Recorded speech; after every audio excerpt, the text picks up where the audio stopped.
Today was supposed to be my mating day, the day a Hern Bloodclaw would mark me as his Luna in front of the whole Ashvale pack. We'd trained together since we were pups. Everyone said we were the perfect match. Future Alpha and Luna, balanced, predictable, safe. I smoothed down the front of my cloak for the 100th time and glanced toward the entrance again. Still no one. Not a single soul had shown up, not my parents, not my brother Andrew, not even a Hern. Just me standing alone in the silence. I pulled out my phone and checked it for the 5th time. No new messages. My thumb hovered over a Hern's name before I called again. It rang twice, then went to voicemail. I stared at the screen, unsure whether to laugh or throw it against the stone wall. Then the package announcement flashed across it. Welcome home, Bernice Thorns. A video autoplayed. There they were, my family, all of them, gathered at the arrival gates of the northern ridge where the Skycrafts landed. My father beamed, my mother teared up, and Andrew lifted Bernice into an aspiring hug. Even a Hern was there, standing just behind her. Bernice's golden hair glinted under the lantern lights. Her arm curled tightly around a Hern's like she belonged there. She always did. My chest burned.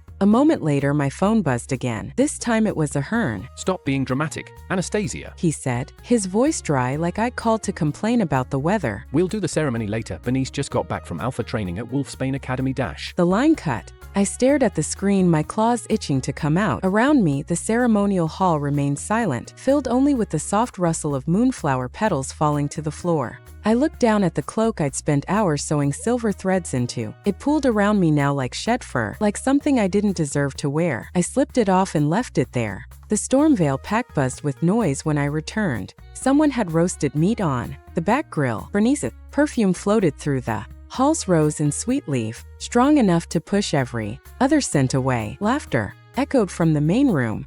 Celebration loud and thoughtless. No one noticed when I slipped inside through the kitchen door. I went straight to my room, sat on the edge of my bed, and stared at the list I'd written in my journal. A simple list. Every time I'd been forgotten, overlooked, passed over. I added another entry at the bottom. Mating ceremony, no one came. A knock slammed against the door. It creaked open and Andrew stepped inside like he owned the place, his boots heavy on the floor. There you are. He looked me over, taking in the fur cloak now folded by my desk and the half-written letter to the council. Bernice wants your meatloaf. Make it spicy, she says. She missed the way you cook it. I stared at him, hands resting on my lap. You missed my mating ceremony. Andrew blinked, then shrugged like it didn't matter. It's just a ritual. You and Hern can do it next moon or the one after. Bernice is back, Anastasia. We haven't seen her in a year. He picked up my journal from the desk, flipped through it without asking. You still writing this stuff down? His eyes landed on the fresh page. At the top in bold letters, final warning. He snorted. What's that supposed to mean? You gonna run away? To be a rogue? He tossed the journal back onto the bed. Just make the meatloaf, Anastasia. I stood slowly and walked past him toward the kitchen. My hand stung as I pulled out the meat from the cold box. The new soap they'd brought back for me to use, Bernice's favorite brand, had left red blotches on my skin. Andrew leaned against the wall behind me, watching too closely. Why are you so quiet? He asked. Planning to poison her or something? Before I could answer, her voice rang out from the main room. Andre, the chestnuts. He rolled his eyes and muttered, Coming. Before turning and leaving without a second glance. I washed my hands under cold water, watching the red fade into pale pink. My eyes drifted to the counter. There sat the ceremonial cake I'd ordered, still untouched. The bonding rings lay beside it, sealed in their velvet box. I didn't cry. I just stood there for a long time, staring at all the things that were supposed to matter. My wolf had been quiet all day, but now her voice was sharp in my head. Arlene, my wolf, growled low in my chest. They've made their choice, she said. So will we. I looked toward the window. Beyond it, the dark trees of the northern woods swayed gently in the night wind. Bernice was back. She had everything. And me? I was done waiting. I set the meatloaf down on the long oak dining table, the scent wafting through the air like a forgotten promise. Laughter echoed from the living room. Father, usually buried in Alpha Council meetings and Ashvale Pack's logistics, sat comfortably, listening intently as Bernice gushed about her time at Wolfsbane Academy. We practiced under the pack elder Archibald, she said, eyes shining. He said I had the instincts of a born alpha, strong enough to lead any pack. Mother clutched Bernice's hand, eyes shimmering with emotion. My sweet girl. You've lost weight, haven't you? You need more rest. Too much time in training will weaken your wolf and dull your senses. Andrew sat beside them, still dutifully peeling chestnuts like some beta servant. I stood quietly at the threshold between the kitchen and living room watching, never invited. That room was warm, bright, full of voices and attention. This room mine was quiet, dim, forgotten. Bernice's voice rose with performative sweetness. Anastasia, why are you just standing there, still mad at me for ruining your ceremony? The conversation screeched to a halt. 3 pairs of eyes turned toward me like I was a problem that had just come back. Father's brow furrowed. Anastasia, come here. Don't sulk. Mother gave me that impatient look, the one that always followed whenever Bernice cried. You're the one who picked that unfortunate date. Bernice had just landed. We were all exhausted from the airport run. You know that, don't you? Then came the dagger. If you're going to be petty with your sister, then you're no daughter of mine. Bernice gasped, wide-eyed and full of faux concern. Mom, don't be so harsh. Anastasia will feel hurt. But her smirk said otherwise. She knew my ceremony date. I told her a week in advance.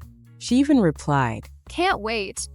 Got a surprise planned for you. Surprise indeed. Since we were pups, Bernice had always managed to turn every situation into a test one where the pack had to choose. They always picked her. Even my mate chose her. I should have felt something: anger, betrayal, sadness. But there was only stillness. I'm not angry. Those 3 words sliced through the tension like claws through bark. Everyone stared. Father blinked. Mother narrowed her eyes. Bernice tilted her head with a mock-confused pout. They had expected a tantrum, not serenity. Which meant they knew what they did would hurt me. They just didn't care enough to stop. Father exhaled and forced a smile. Good. That's good. We're a pack. We don't hold grudges. Of course. I said, nodding with perfect obedience. It was the same voice I used to speak to the elder wolves during full moon rituals.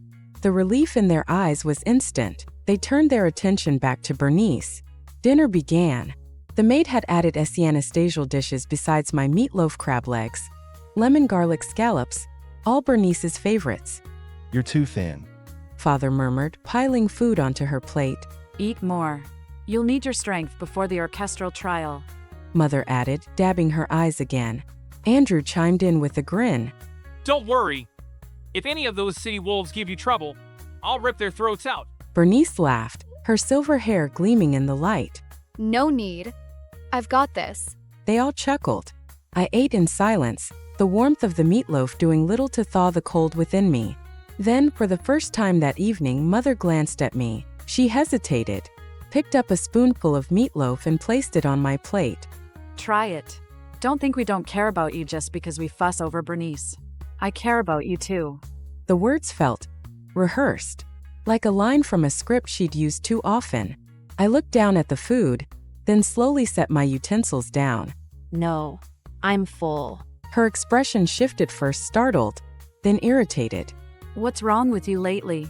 She started to say more, but Bernice suddenly clutched her throat, eyes wide.